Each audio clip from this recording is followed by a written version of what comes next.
이 조울증, 즉 양극성 장애는 우울증과 임상적으로 뚜렷이 구별되는 병입니다.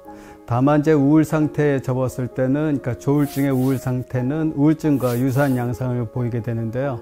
환자가 우울한 상태일 때 주로 병원에 내원하기 때문에 자칫 우울증으로 속단할 수가 있습니다. 기분이 좋은 상태, 그리고 보통 조증 상태에 병원에 온다면 확실히 구별이 되겠죠. 하지만 문제는 조증 상태, 기분이 좋은 상태에서는 병원에 잘 내원하지 않습니다. 그래서 빠른 치료를 위해서는 처음 병원에 내원했을 때 우울증인지 조울증인지 가리는 게 상당히 중요합니다. 우울증과는 다른 양극성 장애인 조울증 장애에 대해서 오늘 알아보도록 하겠습니다.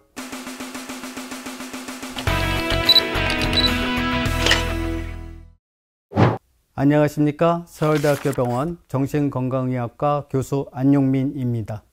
양극성 장애, 조울증은 비정상적인 흥분 상태인 조증 사파와 우울증인 상태인 우울증 사파가 번갈아 나타나는 경우를 우리가 조울증이라고 합니다.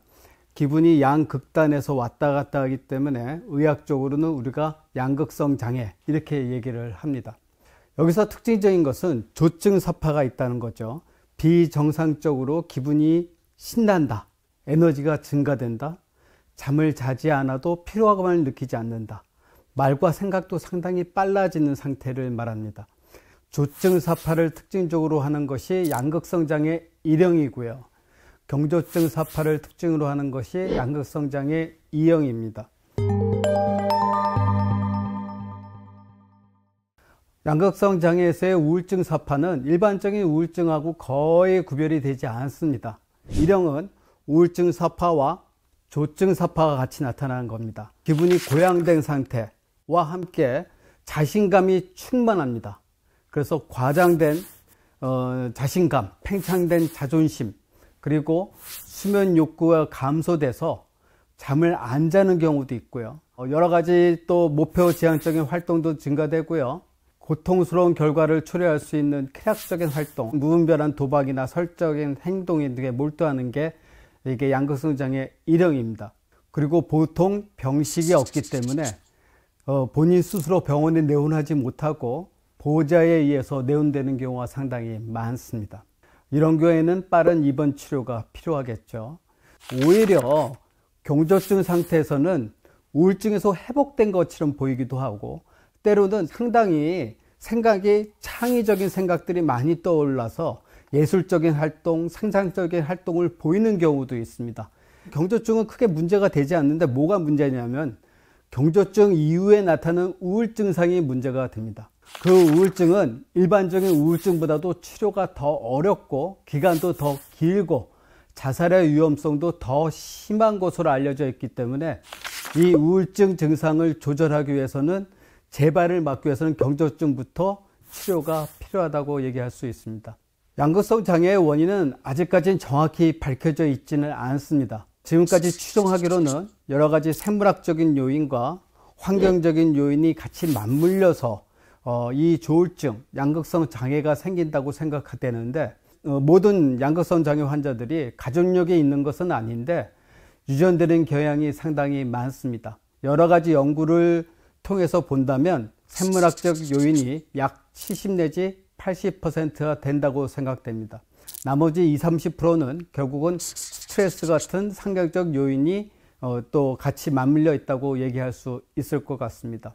양극성 장애 환자가 대부분 우울하다고 병원에 내원하게 되는데, 이 상태에서 우울증 약을 사용하게 되면 오히려 우울증 증상이 더 악화되고 좋아지지 않을 뿐더러 충동성이나 감정 교복이 더 생기기도 하고요. 때에 따라서는 자살을 시도하는 것을 더 촉발하기도 합니다. 따라서 감별 진단이 상당히 중요하고요. 그 다음에는 규칙적인 수면과 적절한 운동, 생활 습관이 상당히 중요하다고 말씀드릴 수 있겠습니다.